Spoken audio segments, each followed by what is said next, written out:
This is Amy Chan from CakeDecoratingSchool.com, and if you like cake decorating, you're in the right place. Welcome to our flower series. In this video, we'll be piping Buttercream rhododendron flowers. It's broken down into steps so you can skip ahead, rewind, and rewatch as desired.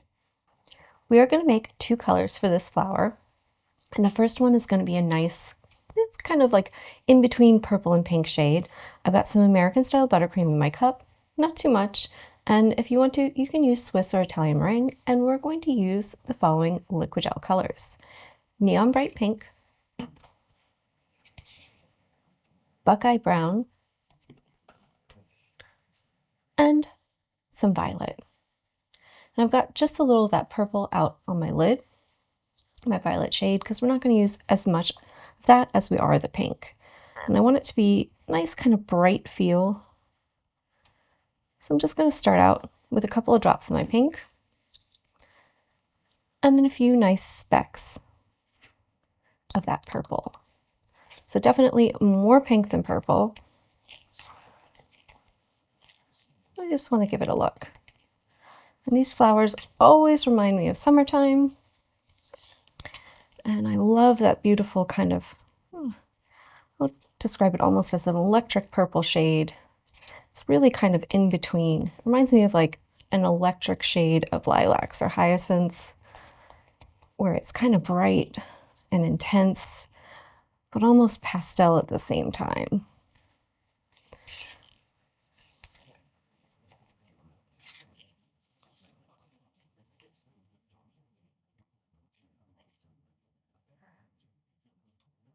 I like where we're going. Doesn't have to be perfect. Just want a nice kind of in-between color that's going to remind me of a nice rhododendron. It's beautiful and blooming in summer.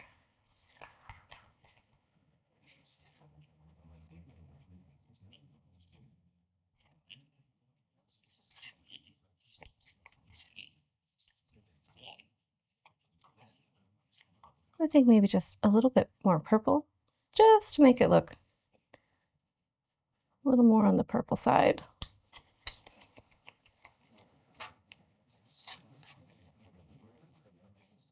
And we'll be good, because that'll continue to develop. So you can always let it sit for a bit, stop, and check your colors. But I think for fun, for playing today, that's going to be a lovely shade for our blossoms. Our second shade is going to be for our stamens, and we want it to be kind of an in-between, somewhere between that beautiful color that we made before with our pink and our purple, and some brown. So it'll be kind of like a neutral version. And we don't want it to be too dark. We just want it to kind of go with the other color that we made.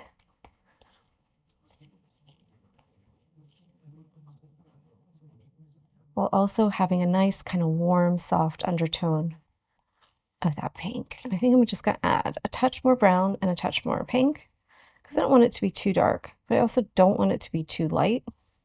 I want it to be kind of matching in intensity to a certain degree.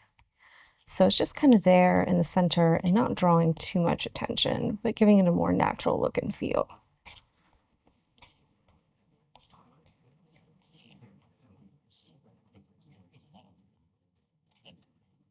That is coming along nicely. Just a little more color, a little more of each, and I think we'll be good.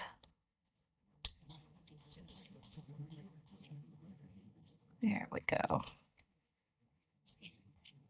And like always, it's easier to start out with less and add a little more than trying to get it perfect right out of the gate, because, well, you might overdo it. And then you either have to use more buttercream to lighten it up, or something along the lines of liquid whitener. I think that's going to be lovely. It's nice, it's soft. You can see we added that pink and purple to it, and it gives a nice, like, kind of warm feel to it. It kind of ties our two colors together, which is lovely. We're using 2 bags for this flower. One has a coupler, one without, and they're both 12-inch disposables. You can use whatever kind you like. For our beautiful kind of lilac shade, we're using first a number 12 tip and then a 104. For a soft brown color, we've got it directly in the bag without a coupler, and we're using a number 2. If you don't have a 2, a 1 or a 3 will work just as well. We're going to review our techniques for our rhododendron now, and we're going to start with a dot with our number 12 tip. We're going to hold the bag straight up and down above the surface, squeeze, get a nice dot, stop, and circle around to finish it. Now, these dots don't have to be perfect because they're going to be completely hidden at the end, so it's a good chance to practice them. Next, we're going to do a ring and later a spiral. This one takes a pretty big base, so we're actually going to build it up a little bit, and we'll talk more about that. But the important thing about a ring is just that we're going to go right next to that dot we just made, and on our nail, we're just going to squeeze and spin because it'll do the action of turning things and laying down a nice line. Here, I'm just going to demo it quickly by looping around that, and eventually we'll spiral in, just like we would on the top of a cupcake. The idea here is to build a nice dome for ourselves to pipe our blossoms on. For petals, we're doing some pretty standard teardrop shaped petals with our 104 tip. So you can see I have that on my bag of my lovely lilac pink now, and it's going to be 45 degrees, back end at 3 o'clock to start with, and just out and back. And when we're doing these, we're going to start out just like this, and then we're going to change the angle some because we're going to be coming up the side of the mound we created and then piping on the sides of it.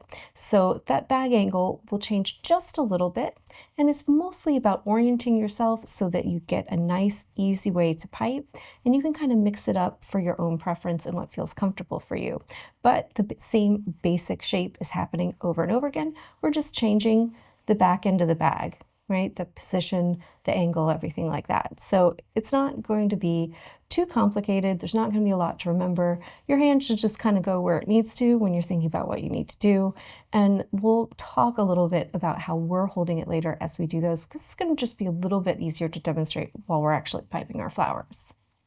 And finally, we're also going to do some little support wedges. This is going to help give some of our petals a little extra support and depth, and we'll just be piping these on our mound. So you can see I'm just holding my bag straight up and down because I'm piping on the tray right now. Later, we'll be at a slight angle because we want to be kind of perpendicular to our surface, so just keep that in mind. But basically, you really just need a tiny little blob of frosting in some places just to give our petals some support so they don't flop over on us. And finally, we're going to make some little spikes to give ourselves some stamens. And you can see I've got the brown with my number 2 for this. And same as always, perpendicular to the surface, pipe a dot, and keep squeezing as you pull away. And the important thing with these is we're always going to kind of be pulling away from our center while making a nice tight grouping. So you can think doing one in the middle and then doing a few around it and letting them kind of flop out to the sides, and that'll give us a nice little group of stamens in the middle of our flowers.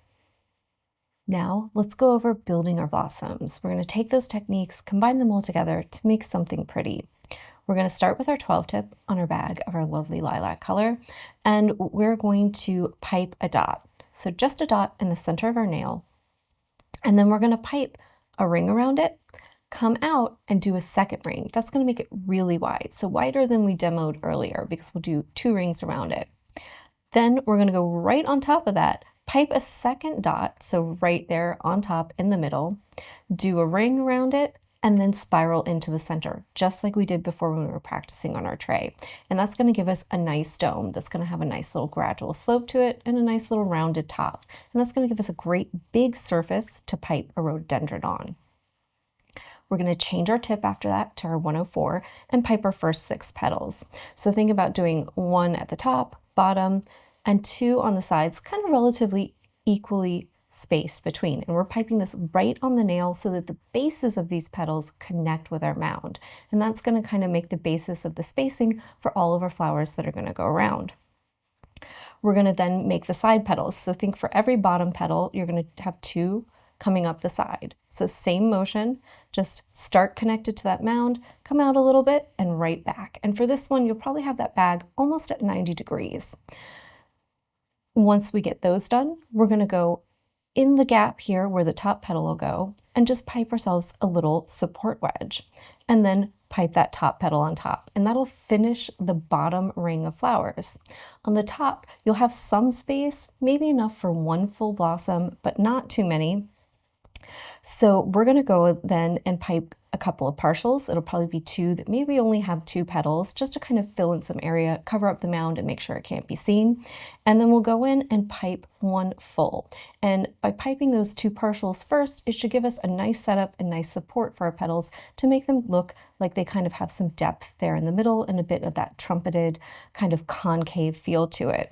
Once we get that final blossom on there on top, then we're going to grab our bag with our nice little soft warm brown, and we're just going to do a grouping of stamens in each of those flowers. You might want to skip the partial ones, or you can even put them on there. That's really up to you, and it's more about personal taste, but that should give us a nice, big, beautiful domed look to these blossoms and give you that feel of a clump of rhododendron flowers. We're going to start piping. So we've got our number 12 tip on our bag. We're going to line ourselves up so we're straight up and down. We're hovering above the surface. Squeeze a nice full dot, and then we're going to set ourselves up for a ring. So we're going to come just outside our dot, squeeze while we're spinning. You don't have to squeeze too fast. Just make it come all the way around, and then go ahead and do a second one. Once we have that nice big base going, we're going to go right on top of it. Squeeze another nice dot. And then come out here, do a ring around, and instead of stopping, we're just going to swirl around on top. And you can see from the side that gives us a nice, beautiful dome to attach all of our flowers to. We're going to start piping our flowers now. So you can see I've got my 104 tip on there. I'm going to do my nice petals, and I'm going to start up here at the top. And just make sure that connects to that mound. Don't be worried if you scrape into your mound a little bit. And for spacing wise, I find it's easiest for me to do the bottom one next, and then do two in between, because that kind of helps me judge just a little better than going all the way around in order. And this way I should have relatively equal spacing between my flowers, but it doesn't have to be perfect.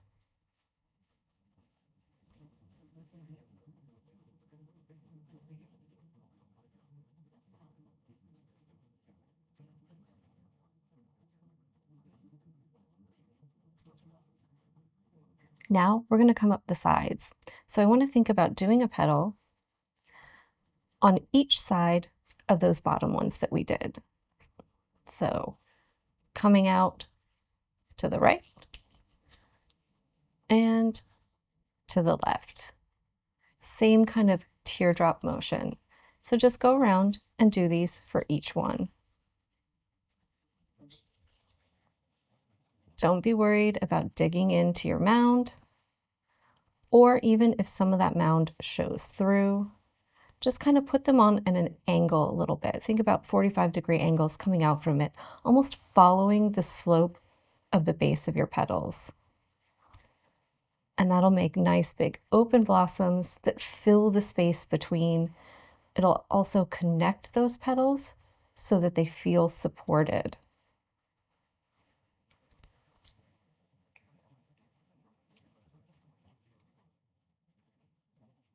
I'm just going to go around in whatever order works for me and just make sure I've got two on. So you can see they almost look like little seats now.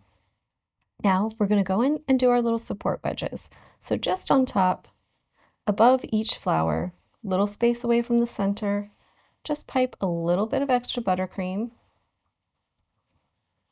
And that's going to help give those top petals some place to rest. Once you do that, we're going to change our bag angle. Come up top and pipe another petal up there. And just kind of get in at whatever angle works best for you.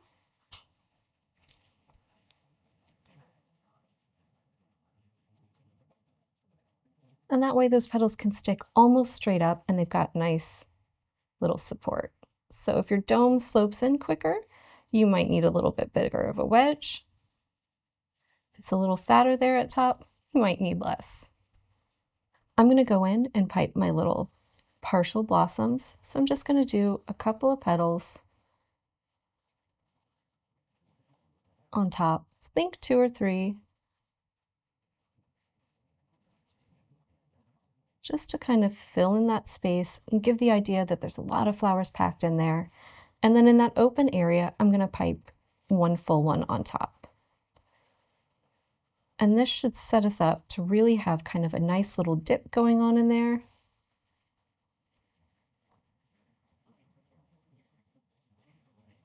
And when we pipe our petals, they should be nice and supported. And there we go. For our final finishing step, we're just going to pipe our stamens. I'm going to start here on the top because that's easiest. I've got my bag of brown in my number 2. And just pipe a center one and then go all the way around it, however many it takes, just so you have a nice little center on each of these blossoms.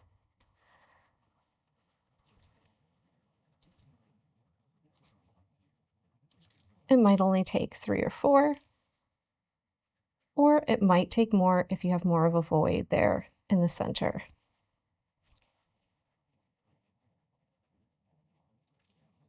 So just rotate.